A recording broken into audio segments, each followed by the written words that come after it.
You want to introduce me, or do people know me already? I think we all know you and Katerina, and you're going to uh, share the space this morning. And welcome, welcome. Thank you, Charles, and thank you, Katerina. We're Okay. always delighted to hear from you. Well, okay, good. Let's get started. Um, I was struck by something Gendlin says in the process model um, about philosophy and science. And I'll read it out loud, and then I'll go on to say why I'm taking off from this, but what I will be talking about is a little different. And I'll explain that. He says the distinction between science and philosophy need not be embodied in separate groups of people.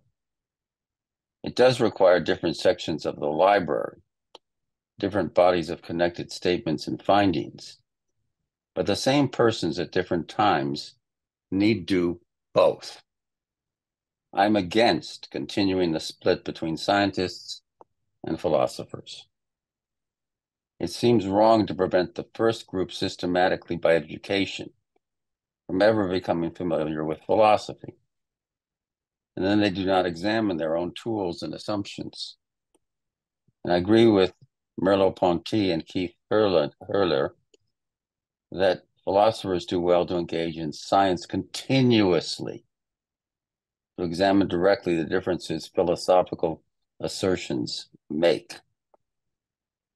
Too often, the official view was that philosopher does the science examining task once.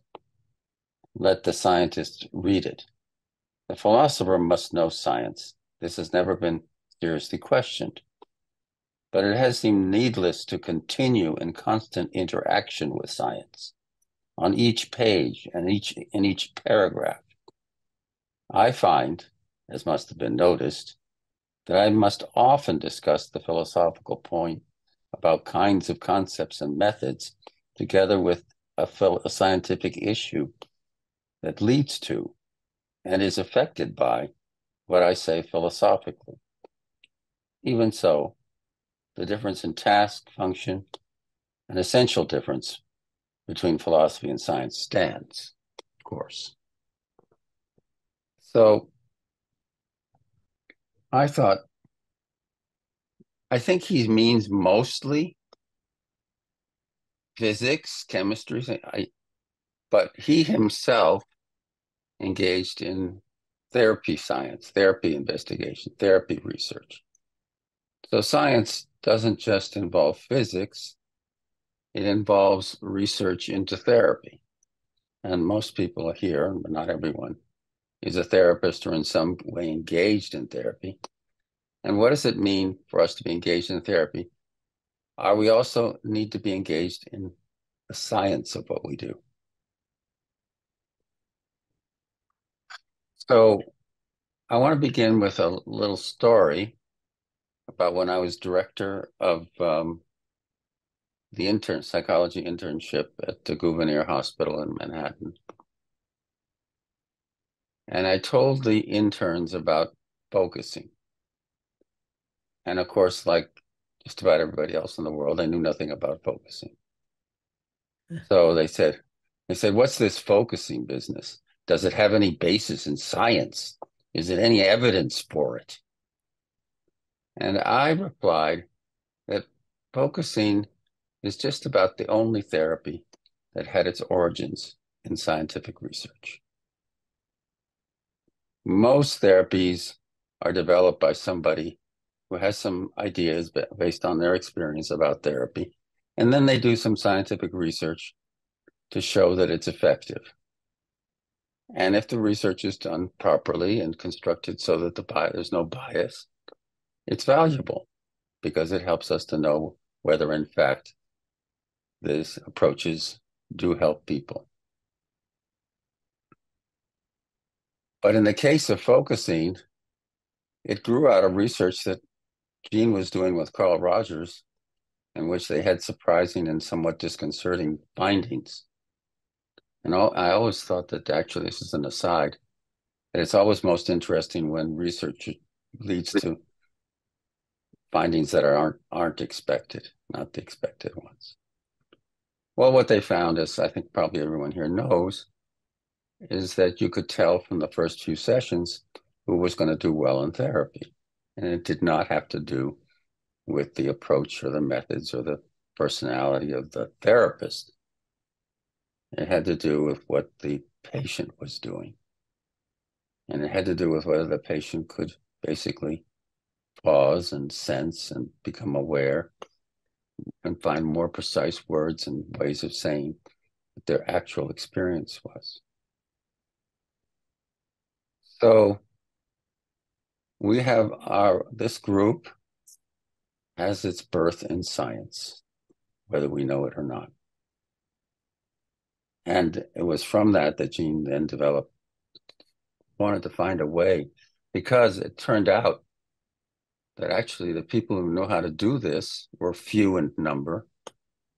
And those who didn't know how to do it didn't learn how to do it, usually, in therapy. They just didn't get much better. So he thought, well, is there a way to teach people to do what these people who benefit from therapy do? And that's where focusing came from. I think we all know this story. He tells it in his book on focus. So, but now he also wrote a paper in 2009, which is entitled something like, I don't know the exact title, What First-Person Science and Third-Person Science Really Is. One of the rare times that Gene used his language. But anyway, so in a nutshell, third-person science. What's that, Jim? Is that you, Jim? Okay. Third-person science is what you find in the library. It's the knowledge that's been discovered, and usually it's presented in such a way as if it were totally independent from any observer. It's just so-called knowledge. And we all have that in our work as therapists. We have different methods that have been developed, whether it's psychoanalysis or cognitive behavioral therapy or internal family systems or somatic experience. These are all ways that have been developed and codified in a sense, and they're in the library. Gene used to say it this way. He said that when I'm a client, over here, I have my tools. And these tools are handy to have, and they are useful, and I bring them in when I think they'll help. Well, that would be the third-person science. That would be the already created. But first-person science is what brings in something new. It brings in new concepts. It brings in new things. And my contention is that as therapists, we are doing both. We are using, when it is useful, third-person science that we've learned in school, etc. And together with the client, we are discovering the new. We're developing new ideas, new concepts. And this comes from implicit understanding. He calls it IU. And this is something that I was asked recently, what kind of a therapy do I do? Am I a psychoanalyst? Honestly, when I'm in the room with a client, I'm not thinking about, is this psychoanalysis? Is this cognitive? I'm thinking, what's going to help here? What's going to be something that will, from all the knowledge that I've accumulated over the years, what will be the thing? It's a little bit like Gene talks about the master chess player. They don't consider 1,000 different possibilities, moves, because they know that out of all of those, only 3 or 4 are really worth considering. They don't even bother to think about the 1,000 other moves that a beginner might think of, because they don't realize that they don't have the experience to know that those moves really aren't even worth thinking about. Well, I think as we develop as therapists, it's somewhat similar. There's any number of things we could do, but we more or less have an idea that there are a couple of things we could do, or 3 or 4 maybe. And we sort of have a sense, we go by our sense, not even by our reasoning, our body sense of what will be the thing that will further the development or the well-being of this particular person that we're working with, that we're in the room with, that we're interacting with. Okay. So now I want to just say something, a couple of things. One is an interaction I had with a good friend and colleague that I worked with some years ago in a clinic in the Bronx. And she said one day, "Oh, why doesn't a patient come with a book? Each patient should come with a book that tells us how to work with that patient." And I said, well, the reason for that is that you and the patient have to write that book. That's your job, is to write that book together. I remember Eric Fromm once said that every patient is a new research project. Well, it's so, but if you do it that way, then I think Fromm is talking about first-person science, not third-person science. And so most of you probably know about Marsha Linehan's dialectical behavior therapy, which she developed for working with what has been called, somewhat unfortunately, borderline personality disorder. I heard her once, and she said, you're not allowed to change my method 1 iota, 1 bit, and call it dialectical behavior therapy. It has to be exactly as I said it. Well, I studied dialectical behavior therapy, so I'm familiar with it and got certified in it. But I would never feel that I have to be a slave to how I will take things from dialectical behavior therapy that I think are useful and helpful to this client. Now, my reply to her is 2 things. One is, of course, you have a right to say that. You invented it, so you have a right to say that you're the one who determines what dialectical behavior therapy is. However, I want to point out how different that is from the attitude of Gendlin. As he once said something like, don't let anybody tell you that what you're doing isn't focusing.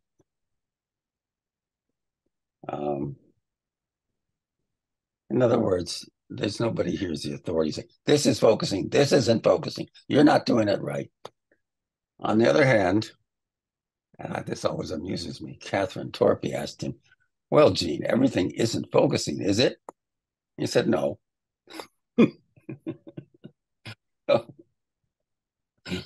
So there is a sense of not everything is focusing, but all, and we'll put an and, what's that favorite word of Gene's, and nobody is in a position to determine what focusing is and isn't, as the sort of there's a final authority that says this is the right way to do it.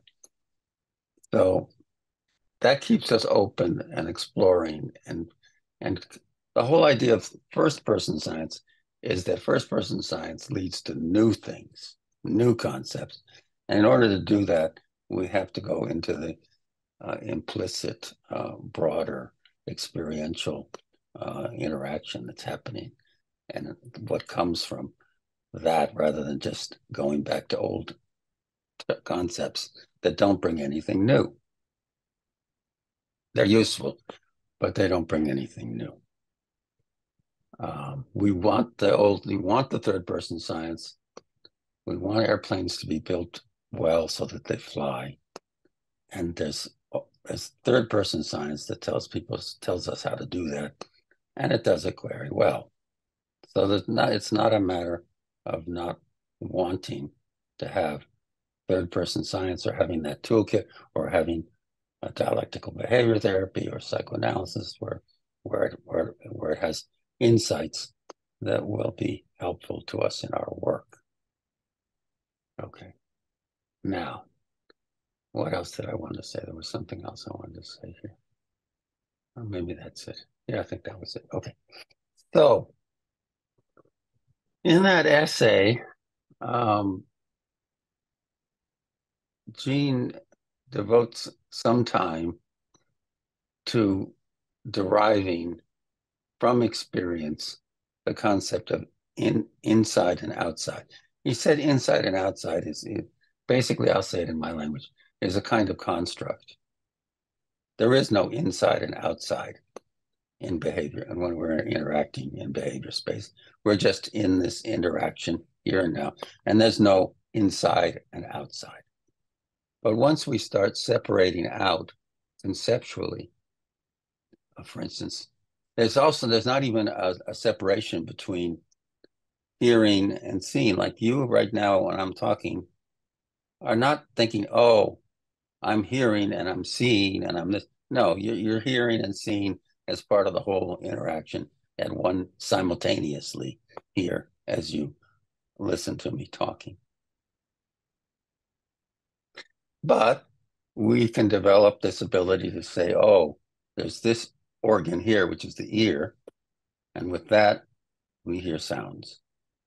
And then we have eyes, and with these we see things that we've constructed into objects, or we just see colors or whatever. But this is there's a vision sense. And then we have the taste and the touch and so forth. But Gene would argue that behavior space even includes the space behind us, the totality of our being here in occupying this space. And I think that's what we're doing when we're with our clients. Which does not mean that we don't also use the ability to step back and to sense in the totality. And hopefully we gradually, by our way of being and our way of listening, help the client themselves to pause and begin to sense into the more, which would be another way of saying the implicit. Now, in that essay, Gene also devotes a fair amount of time to language. And I think language is very interesting for us as therapists. And the problem he poses there is, how do we say new things with the same old words? Because every language only has a limited number of words, more or less. We can add foreign words, we can make up a word here or there, but mostly we have the words we have, the words that are in the dictionary. And these are the words that we use when we speak. When we speak English, we have this set of words that are in the English language. When we speak in Chinese, we have these set of words in the Chinese language. Interestingly, they have different sounds often for the same things. The French have a word for tree. The Chinese have a word for tree. But most languages have a word for tree, and it's or dog or whatever. And there are thousands of languages, and they all have different sounds for dog and tree and sun and ocean or water. Okay. But nevertheless, that particular language has this set of words, this dictionary. We have the German dictionary, we have the English dictionary, we have the Chinese dictionary. It's a little more complicated because it doesn't organize things according to the alphabet. But nevertheless, there are Chinese dictionaries. And they contain just about every word in that language if it's a complete dictionary. So how do we say new things? How do we say new things, and how do we discover new things in our work? Because isn't therapy about finding new things? Isn't that what we're about? It's part of moving out of the old patterns that keep us stuck and repeating over and over again and not having a space for something new. I'll say another aside here that I love, the story I love. Emerson and Thoreau, who were given the fancy name of transcendentalists later on, I don't think they called themselves transcendentalists. They got together once a week, and what they talked about was the new.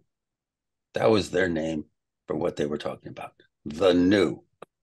Whatever was fresh and new. That was what the group was talking about. We could even talk here about the new. What is the new here?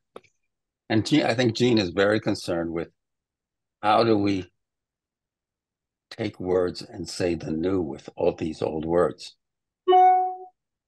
He has various answers and various methods. One of them is thinking at the edge, where you go to the dictionary and realize that the dictionary definition of what the word you're using isn't really the one that says what you want to say. So more and more you go on getting more clarity about what you would like a word to mean based on your desire to express your feelings, your thoughts. So he has a whole method there. It's in the early phases of TA, which is frankly the only ones I've ever mastered. But anyway, there's other stages that are very complex, and he goes into them. I still don't honestly quite understand them. But he also, but there's more. He's basically saying that the unit isn't the word, it's the phrase. The word takes on a meaning when it's used in a phrase, and it takes on a particular meaning. So that we constantly need to be sensitive, I think, as therapists, to what the client is saying this. Is there another way to say it? Is there a way to go back to the felt sense, the direct reference? When I say something, or any one of us says something, we can ask that person, could you say it differently? And it's kind of amazing, but yes, we can say it differently. So where do we go to find it? What is it we're going to when we say it differently? There's an it that we have that we now find new words for. So I think that's also something else we can continue to say, how might we say this differently? What would happen if we said it differently?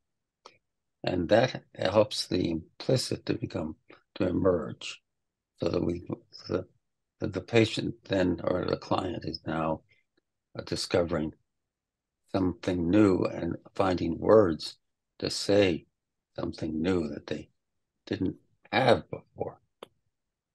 So that the therapy process is a continual unfolding, as it were, emergence of experience into words, of implicit meaning into being able to find words that say it and carry it forward. That's the other important concept, that things get carried forward once the implicit understanding finds a way of being expressed. You're a saint. The important thing is to say something new so you can carry the treatment forward. There's nothing new to say. It's a powerful practice.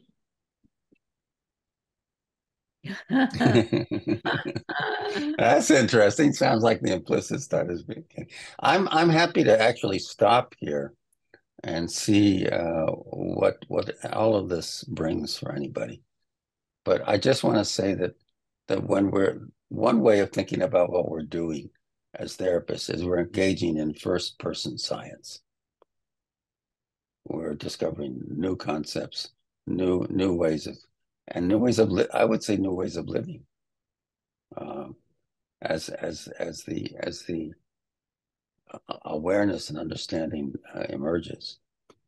And then we can always go back to the toolkit, and oh, right now I'm just sensing that this person is relating to me the way that they relate to their mother.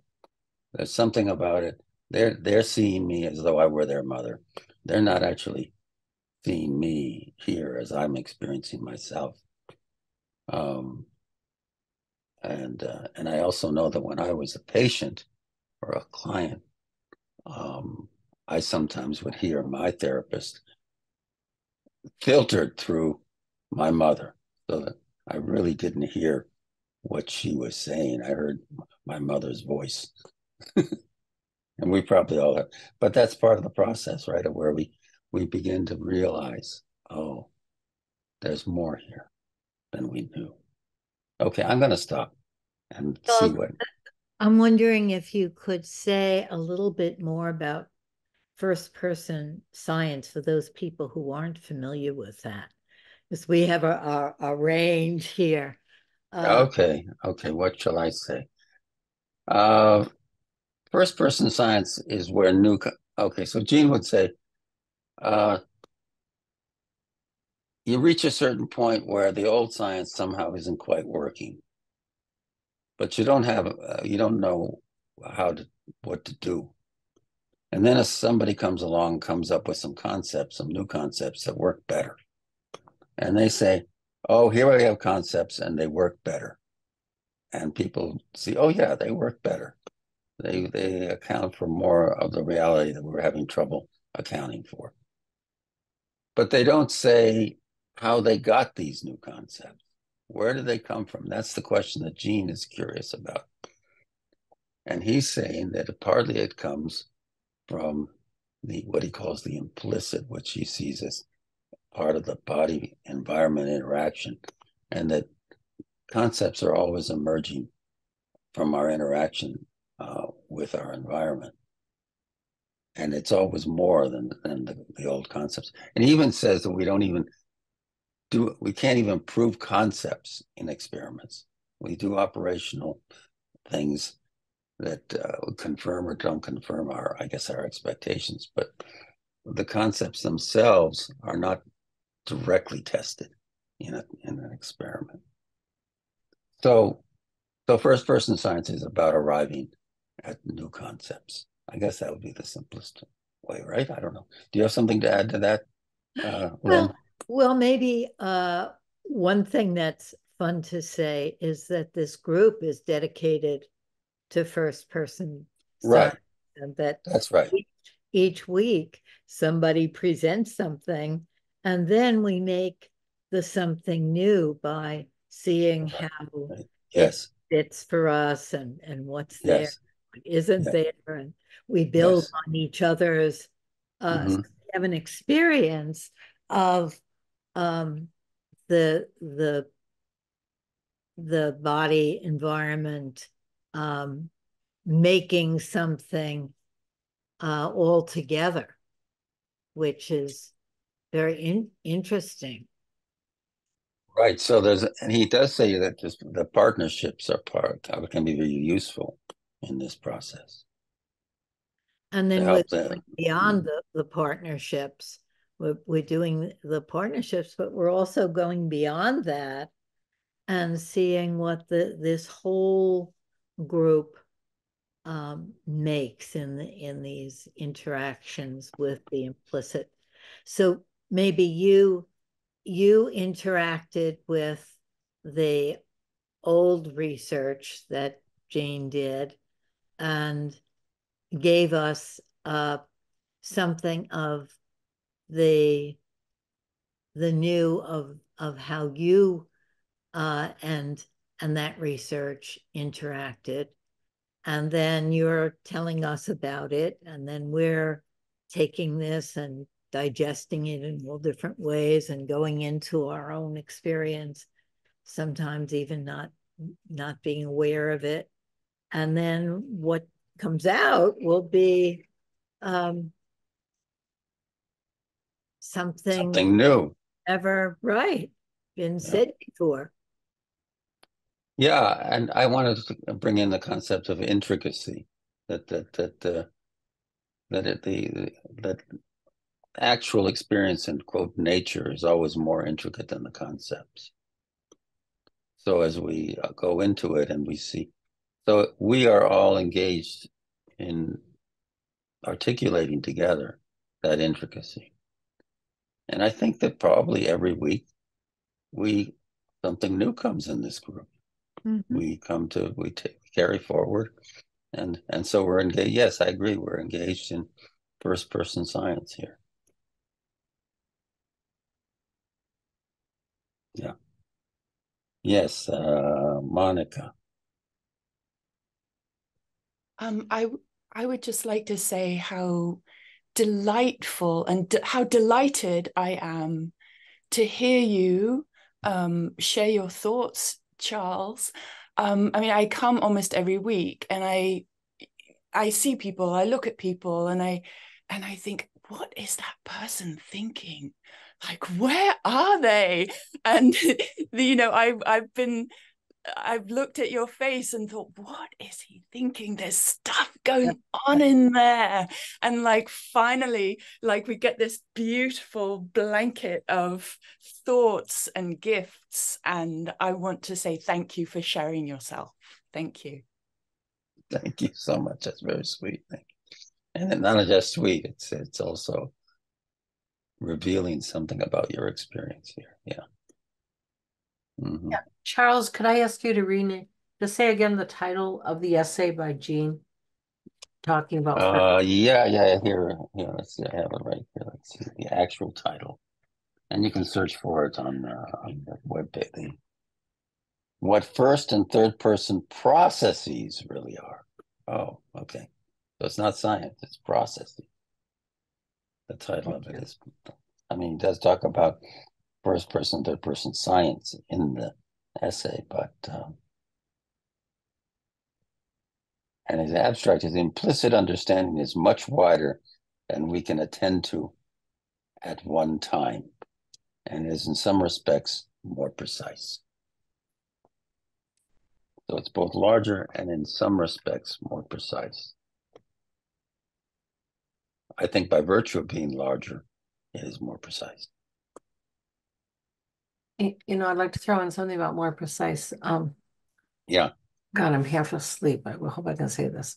Oh, I know you said very early in your remarks that many people, most people, are not able, to focus, or it's a foreign thing to them. And I think almost every human being does. But when the context they're surrounded by forces them, pops it out, you become like a piece of popcorn, focusing popcorn. You're suddenly focused, even though you know nothing about focusing. And I think the great, huge, life-changing contribution of Gene and Rogers and their research project that you're talking about is that they articulated a path in that's replicatable. And I know I was a technical editor, and editing taught me to focus, but I only used it when I was editing technical manuscripts.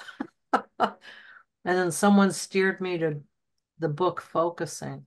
And it took me about 2 weeks to take that process that was busy changing words like round to sphere and learn to move it into my own life. But yeah, so everybody does it now and then. It's when you're talking to somebody and they're kind of bored and they're just going on like I am right now, sorry. And suddenly say, you know what it really was? You hear their voice go 2 or 3 octaves away from their tedium toying. Yeah, I'm fine. No, I'm really you hear those moments of focusing from even the hugely non-introspective people when, how do you say that, the context, what you were talking about, the whole when the intricacy of the universe, that their universe grabs hold of them, squeezes them, and forces out a felt sense and an insight. The handle. The universe squeezes it peeks through. Yes. It peeks Yes. through. Yes. Oh, I love that phrase. Yes. It peeks through. Hmm. They're shocked by it. And you're just like And I focusing. guess as a therapist, we're listening for those moments, right? Mm-hmm. Yeah. We can sense them. We can sense them when something real is happening. That's not just the old convention, society, manufactured convention. It's something coming new. Yeah, and being, I guess focusing grows antenna all over people's sensibilities. A You get nice way to bigger put it. Nice way to antenna. put it. I Nice know way when to. I used to write jokes, Oh, and yeah. I found the way to write a joke. I finally learned, like many joke writers, any kind. I would just sit down at the typewriter at that time, and typey, typey, typey. It didn't matter. I'd bore. I'd talk about floorboards. I just look at Lynn's picture. Yeah, so talk about floorboards. And I would just keep typey, typey, and somewhere in that stream, an ember, something would, what was that, peek out? Something would peek out just a little bit. So now I'd start rambling about that, and something else would peek out. Yeah, so you grow the focusing, Mm-hmm. makes you an antenna field. Mm-hmm. Yeah, yeah. That's a nice way to. I like that. Yeah. Yeah. We grow antenna.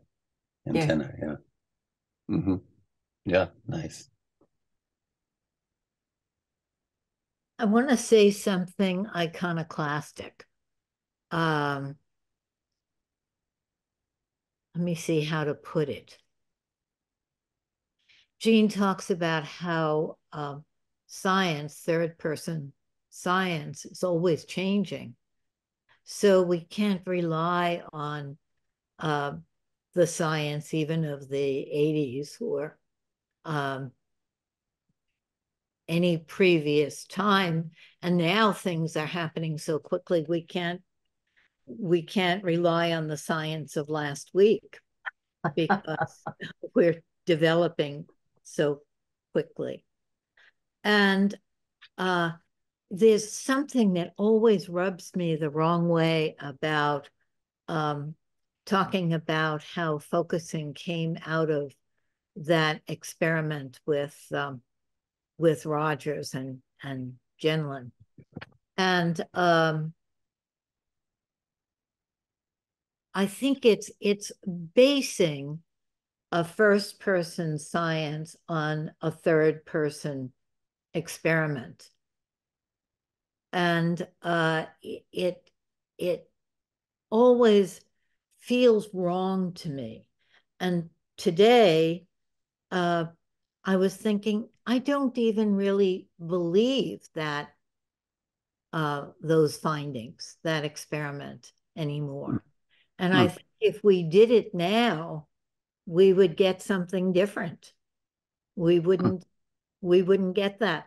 I don't believe that somebody who can be introspective in a bodily way will necessarily do well in therapy. I don't believe it depends on the dyad. It's not that that person can go to any therapist, or to a website, kind of thing where you're, doing it with a robot. And but then also doing well in therapy.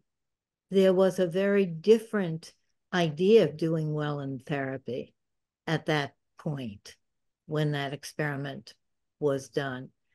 And Gene has questioned a lot of those assumptions after that research was done, like the idea that you could take outward forms like, is the person have a better marriage, a better job, a better, and then they're doing well in therapy. What does the well in therapy is a first person concept. It's a felt sense of well. And yet the experiment shows third person unit model kinds of results. So Do you, Lynn, just interrupt there. The way they measured this was they asked the therapist, the patient, and somebody who knew them if they thought they were doing better. Yes. That Yeah. was that's how they established. Yes. Yeah. Yes. But did they ask them what was it in a focusing way, or was it that they asked them, Mm-hmm. how do you gauge this? And then people would, Mm-hmm. uh, Mm-hmm. you know, Oh, I'm doing better at my job. I'm making more money. right. Yeah. That people would not think about what is the Mm-hmm. feeling of the better? What does better Mm-hmm. mean to me? Mm-hmm. So I just want Mm-hmm. to say one more sentence, and that is that um, Gene says our job is to be the interaction that makes something better. Here's that word better again. Mm-hmm.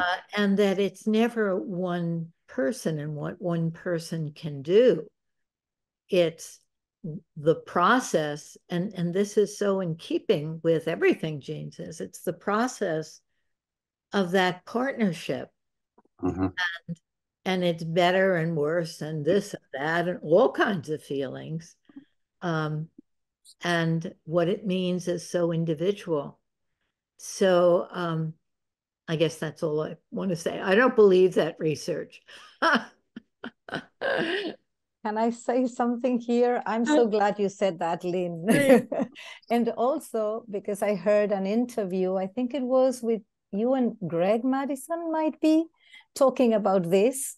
And I was about this research and about the fact that in this research, for me, even though I have shared this with trainees and with people, how focusing came about and that story about how Rogers and Gendlin did this study. But then I always felt, and where is the interaction? And what about the interaction? So is it only about what the person is doing inside? What about what happens there? What about the space with the therapist? What about how the therapist invites the person to explore, or the attitude itself that allows for the person to explore. So I was so happy to hear that because for me it leaves out something that is so very important, that is interaction first. Yes, yes. Yes. Hi, Nadine. I'm glad you said that also, because I that's exactly what I was thinking. You know, if I'm sitting with someone who may be very open and able to go to places that are important for them, but if I'm blocked out that day or at that moment, it's hard that it's the interpersonal action that is important, because if I'm not there, if I'm really open and in a place, an emotional place that feels connected and attuned. I love the word antennas that we use today.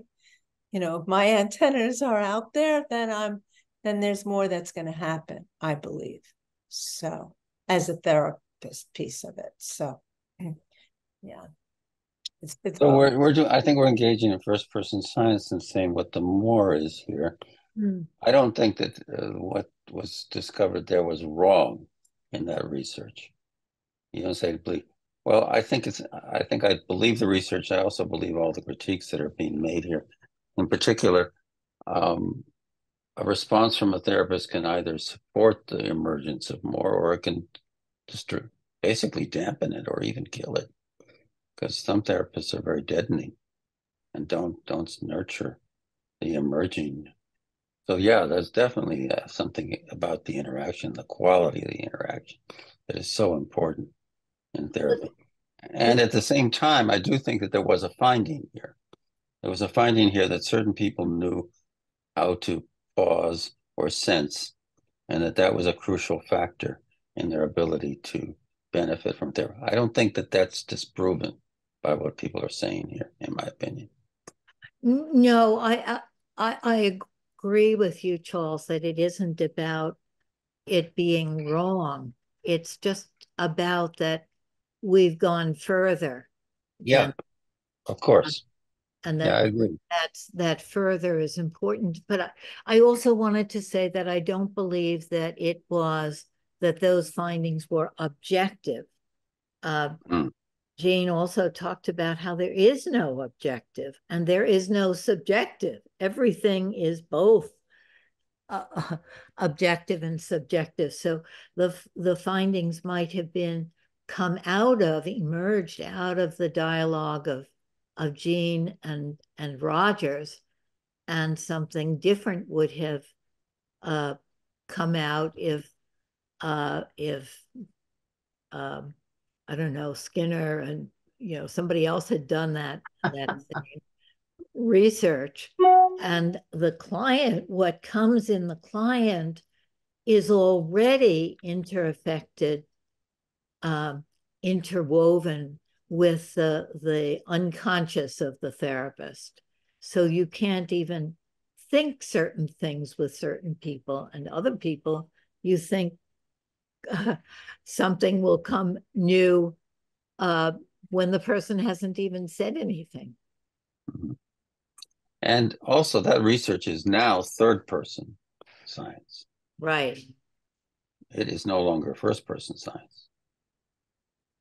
Right. Hi, Charles. It had a role in the evolution of something, but it's not. Yes. Right. That's right. Yes, somebody spoke. Yeah, I did. Hi, it's Pauline here. Hi, Charles. Hi. I'm just struck by it's almost the without the words, that first it's around a role or identity. So even for me to say hello and break the silence, now we're in real experience. You, Yes. me, just say hello across all of this resonance of different people which watching in and that, So it's, well, what now will we say next, or what'll I say next? Because it's in relation to something you said rather than me coming now and bringing myself now. How are you? We're talking about something rather than coming from. So that already is objectifying a concept, and we're talking about it rather than just the personal, I think, gets put aside. I think, unless it is about me asking you, well, how's your day going? That the identity, whether even the word patient, so there is there has to be something understood in the other around that, so that the relationship becomes more, and that's I think the experience.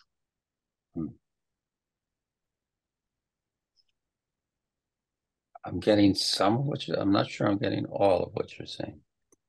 And I think that's perfect. It's how could you? Yeah. How could you? It's that we're talking about something. So I think it's a lot. I'm enjoying allowing. We don't have to know, because we have no commitment to each other, and that's okay. That it's okay. Yeah. It's a starting point. Well, my commitment is to listen and to be open as much as possible. That's my commitment. Yeah. To everyone? Well, to you in this moment. Yes. Yeah. So that it's good enough, Yeah. There's something just outside of, like, that it's not Gendlin says, it's not, we're here, we have an identity by being here. Oh, okay, yes. And this moment we're interacting, you and I. And the group is listening, and participating. Yeah. But it's so about that's what's alive. It's about. Yeah. Okay. Yeah, they were saying that. It's Thanks. It's just nice. Yeah. I suppose to feel the not knowing, Yeah. The not knowing is maybe the experience of experiment. It's new, it's fresh. The not knowing. I think that's the point. Yeah.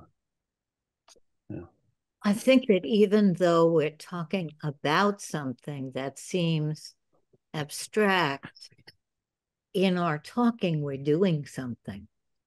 And it feels very personal to me, because when I said I wanted to say that I don't altogether believe that research, my heart was beating fast. I was like, oh, How dare you? I say that? Or, everybody uses that to justify focusing. And here I'm saying that I don't altogether believe it. Or that Charles really clarified that for me. It's not that I don't believe the essence of it, but There's more. There's more that that's not included in that. Much more, and it's superseded. It's like quoting research from the Middle Ages for me. Or Charles, I want to say something, but I want Dorothy to go because she's had her hand up, and I've had my little yellow hand up, but I don't think you have been able to see it. No, but, I didn't notice it. Yeah, yeah. Now. Dorothy's had her hand up for a while. I've had my little hand up there. I should take it down, and then I'll speak after her. No, and I'm sorry I didn't see anyone's hand up, so I probably spoke over you. So sorry. No, it's okay, Pauline. Dorothy. It's a popcorn. Hi, Dorothy. You want to speak, and then and that's Dorothy, you're muted, so we can't hear you. Yeah, you're muted. I would love to at some time explore the word better, like maybe in TAE fashion or something. What do we mean? What do we mean by better? Yeah. Because I've always, like Lynn introduced, and I'm so grateful for it, that questioning or just thinking about the research. And a part of that, it's like it brought out, oh no, I can't question that. That's such a strong basis, but yet inside of me in a deep place, I had such discomfort with it. So I'm so glad this conversation came out and clarifying it. Things change over time. Why not? But that's not mentioned when it's presented or when you're taught in focusing. That's not mentioned. It's just the research is presented as in this godlike fashion. And so I'm very happy that came out. But then this whole idea or the premise that patients can be better, there can be better patients, was so disturbing to me, or perform better. If I understand it right, it might not be.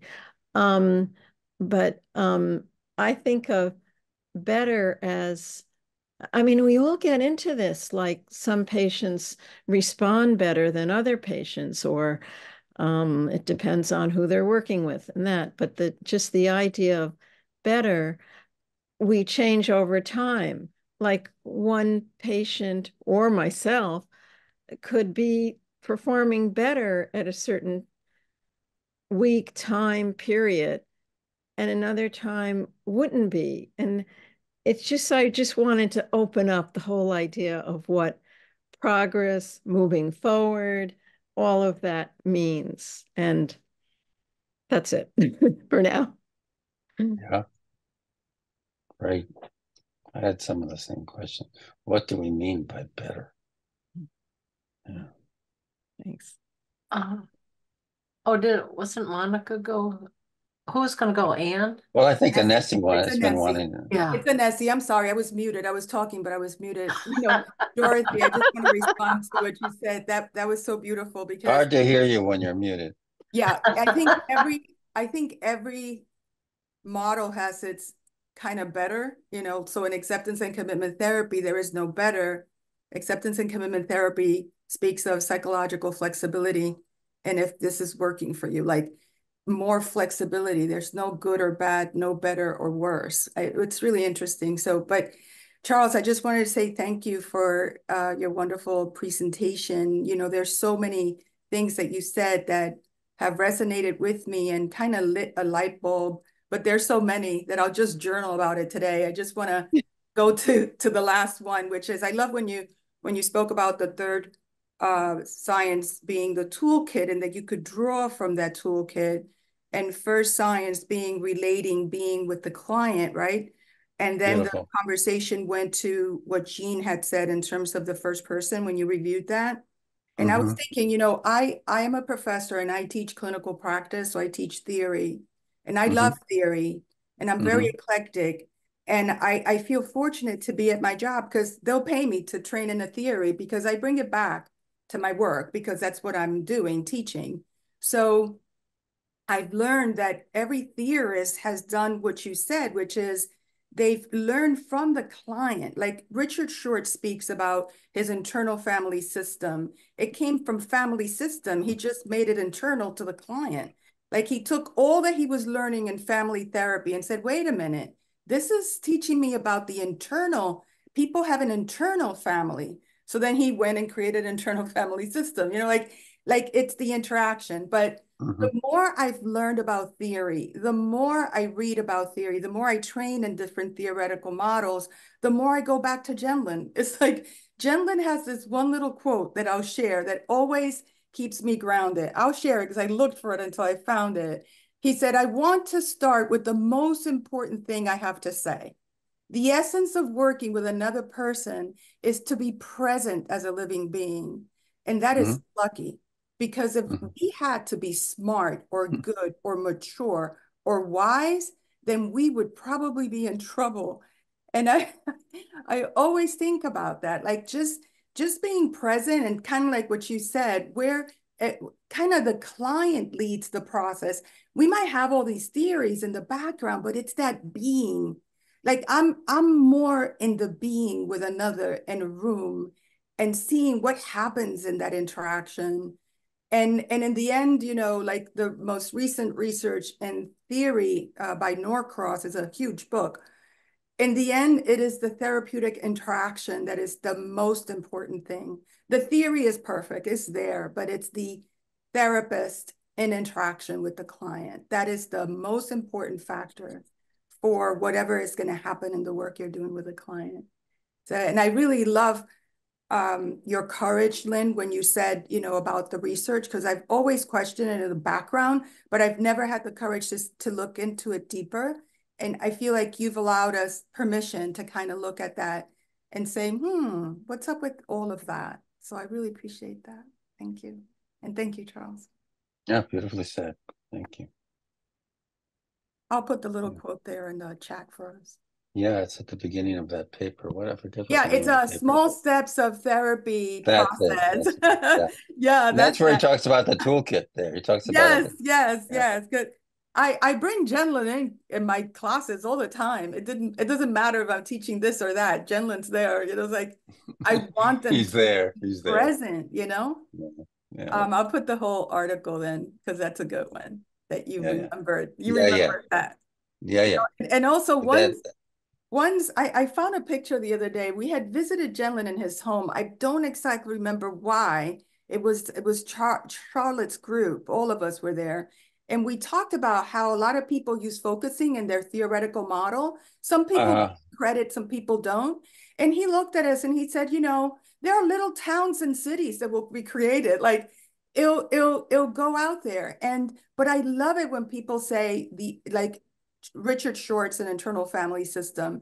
His first 6 steps are very focusing, but not focusing, but very focusing. But he gives Gendlin credit, He does. Moderated, experiential, dynamic psychotherapy, Diana Forsha. She even wrote a whole article on Gendlin. Like she gives him credit. So his work is out there impacting so many different theoretical perspectives. Some people will mention him, other people might not, but I could see it. You could pick it up. You could see it in the theory, how focusing is embedded. It's just amazing. But anyway, I put the article in there with the little quote. Great, thanks. Great article. Yeah, I wanted to throw a thought in here. So Dorothy and a couple other people said, what's better? And define better. I have to say, so if I were Empress of the Universe, one of my first rules, I would rename therapy. I would replace the word therapy with enlargement. And I think better, a huge part of better is enlargement. The person can move, feel in more directions. And also, I just want to say a first little thing about science. One of the things the neurologist discovered, measured years ago, you put somebody in an MRI machine or fMRI, blah, blah. You give them a problem. And a problem that actually has a very denotative answer or a useful answer, an actual. When that person experiences the solution comes to them, there's a spike in the brain. You can see the moment when the solution arrives. And I've never been in an MRI, but I know that spike, and I'll bet everybody here does too. It's when the handle appears, the felt sense, a moment, the eureka moment. And it is seen by problem solvers on MRI. And I know when I was writing jokes, when a great joke would come, it comes like a lightning bolt, or the right word when you're writing, you're going, is that green? Is it oval? It's there. The right word arrives, you just feel it like a little bolt of electricity hits you.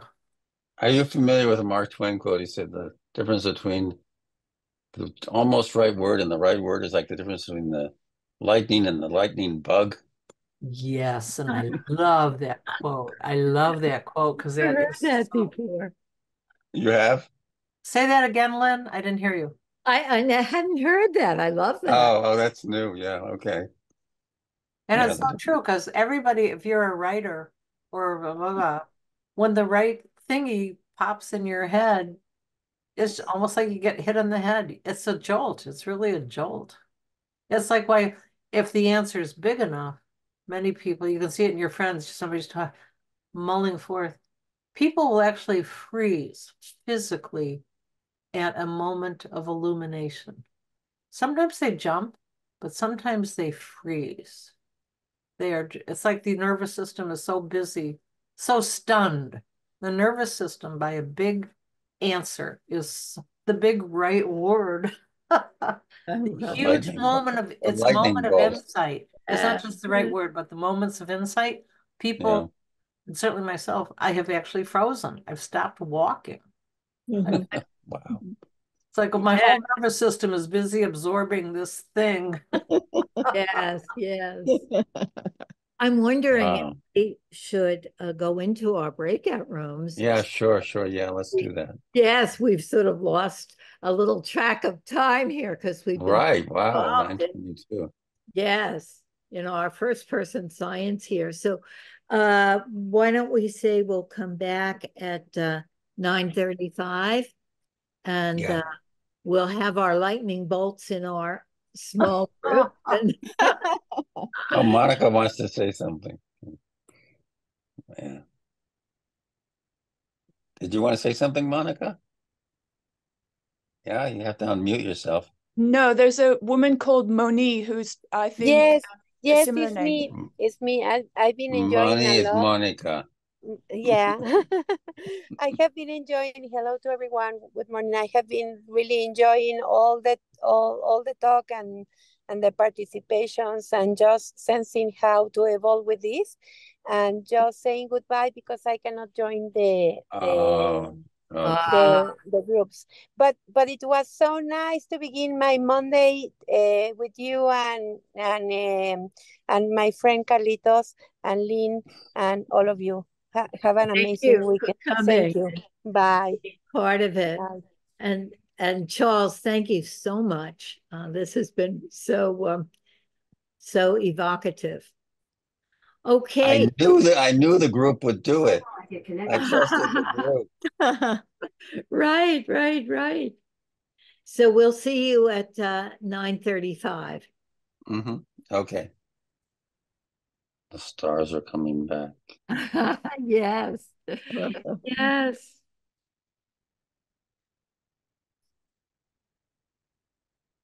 So, how was your breakout room?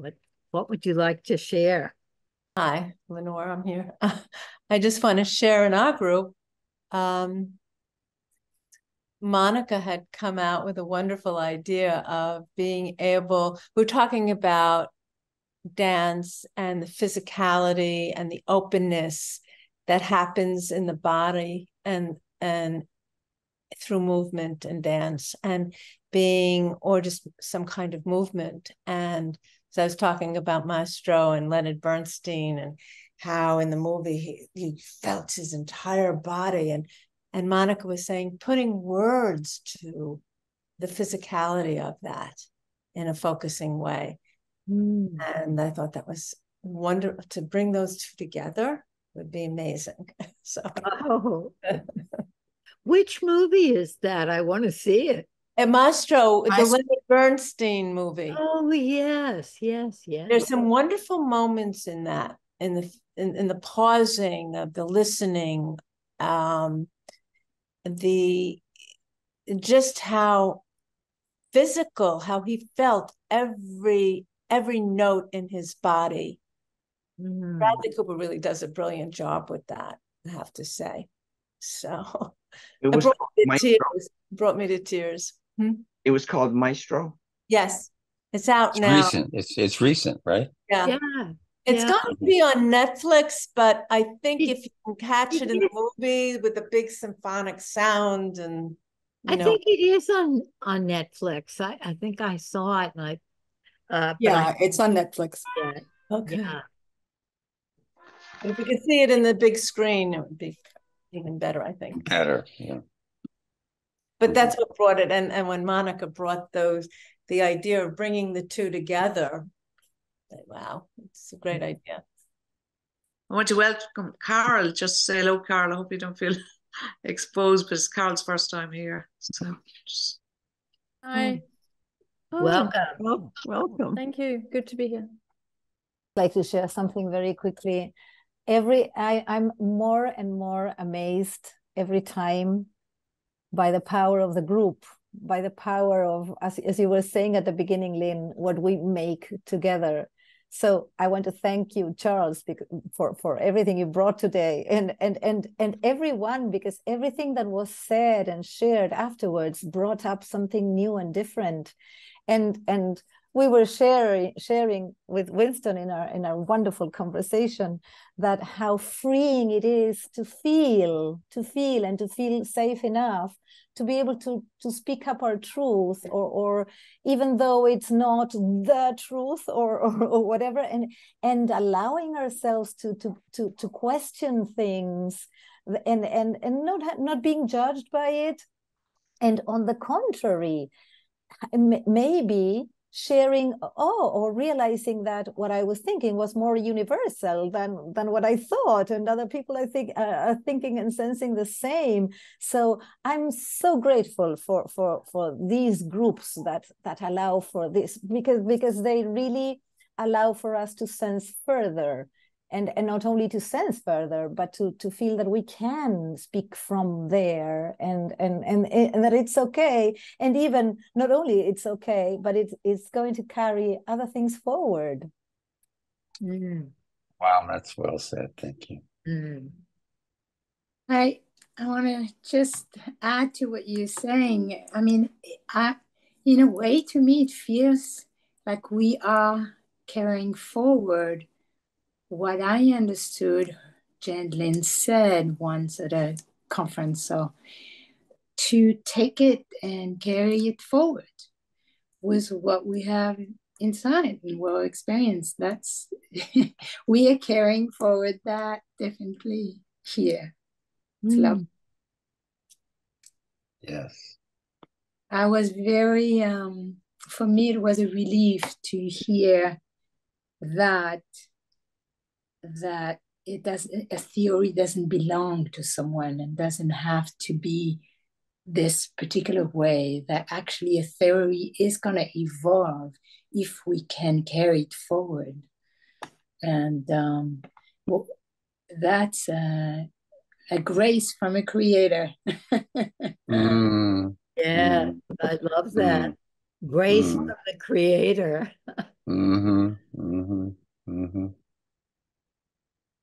Yeah, nice. We talked about many things, but we also talked about, we touched on how people light up, vibrancy, voice, body, at moments of illumination, and different realms, light up, and then dullness. And Sophie mentioned something really interesting. You brought that up right at the end, but Sophie said, because I mentioned something that happened when my mother died 30 years ago. And Sophie said, I often wonder what people mean when they say they are sorry. I am so sorry. And I just realized, me too, because I think people they're well-intentioned, but boy, Sophie, that's a rich field. That's Mm-hmm. talk about minefields, caring fields, but minefields. Mm. And I want to say thanks to the people who posted stuff in the chat, the references, so I can find it. Mm-hmm. Mm-hmm. Mm. Mm-hmm. Mm-hmm. If I were to weigh in my thoughts, I'd like to share that. Hi, Charles. My name is Hello. Roxanne. Yeah, Yeah. Lynn and the rest. I've been sensing you've been wanting to say something for a while. Yeah, yes. Well, the way my thoughts, my observation is that our field seems to be entrenched in the third person science, given the use of language like patients, mental health diagnosis. All these come from third person science. But then if you take a step back and looking at how the diagnostic and statistical manual is being constructed by humans, these are not science or just bullshit in general, because many of the psychiatric diagnoses came out of voting and consensus, people raising up their hands. I mean, we might have heard of the interview with Dr. Robert Spitzer, the chairperson of the DSM-3 task force. Right. Oh, why is 5 out of 9 diagnostic criteria for depression? 4 is too little, 6 a bit too much. So that's 5. Oh, that's science. You know, Gene said something interesting. He said, diagnoses, you can use them, but don't worship them. Something like that. You know. Oh yeah, yeah. They have a play. They have some use, but not when we make them into gods or something, right? Yeah. Yes, unfortunately, not many people know about this, and we tend to reify diagnosis. Yes, we reify. That's a good word. We reify diagnoses. Yes. Yes. We made them into things. Yeah. Yes. And then I once heard a psychologist mention, I think it's Dr. Lucy Johnston from the UK. No anti-stigma campaign talk about the non-scientific nature of psychiatric diagnosis. All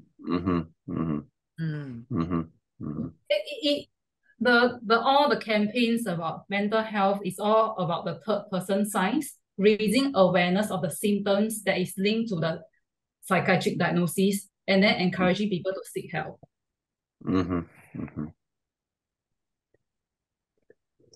So let's have third and first science, right? Let's have both.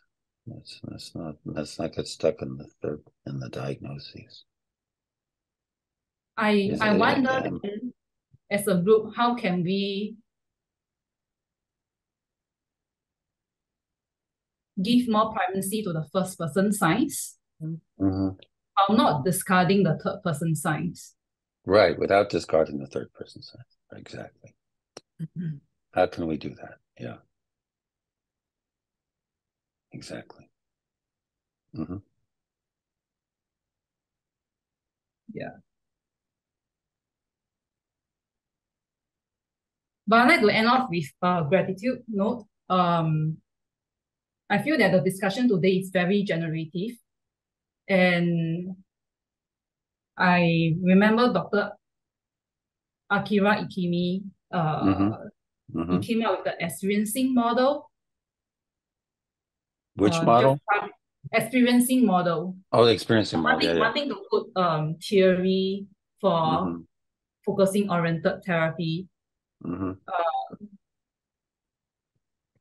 think he mentioned to me about the hermeneutics wheel. I guess that the wheel seems to somehow get larger and move faster when there's group. When there's what? When there's group conversation. New new conversation that actually creates something. Yes. And he's very generative. He's very synergistic. Mm-hmm. Yeah. And you can feel it in your body. You can feel it in your body. It's a body. Yes. There's so much resonance, and the first person signs, I don't know, it seems to overpower the first person signs. Mm-hmm.